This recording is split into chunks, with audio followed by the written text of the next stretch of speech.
He is the man, the myth, the legend. Dr. Andrew Currie, you are being inducted into the Texas Rodeo Cowboy Hall of Fame. And I said doctor because you are a doctor of veterinary medicine and you work on a lot of the horses that are going to be competing here at the rodeo and have for decades. So what does it take behind the scenes? Walk me through what people don't normally see.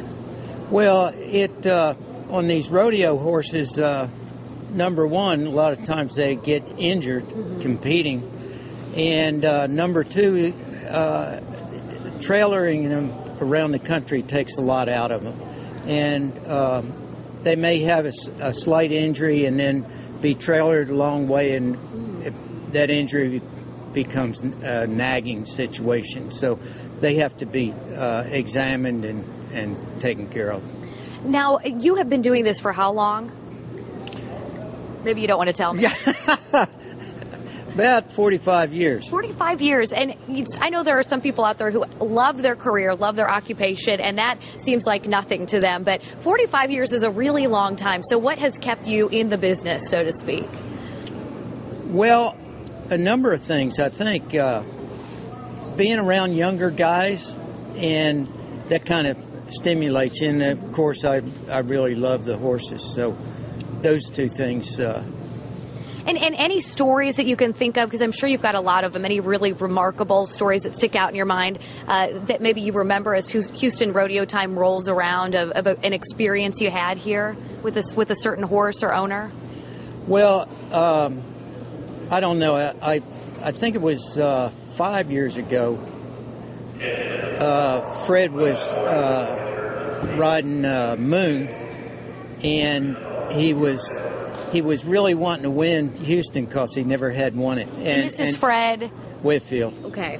And so he told me, he said, well, let's go down to this deal tonight. And it was the finals. And he tied a calf in 8-6, I think, and won it. So. And he calf roping was his forte. Yes. And you said that you told me earlier that you enjoy working on horses that are calf roping horses. They have to be very athletic, I'll bet. Well, yeah, they have to be athletic and they have to have a good mind.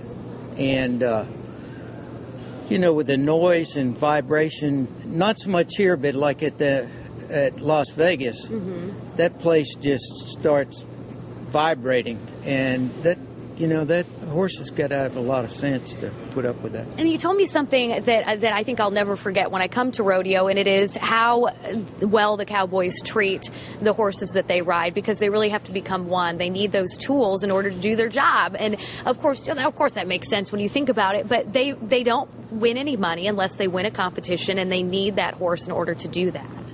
Well, that's correct. And I mean, they don't get paid what baseball players and basketball players get paid. They have to buy their own animals.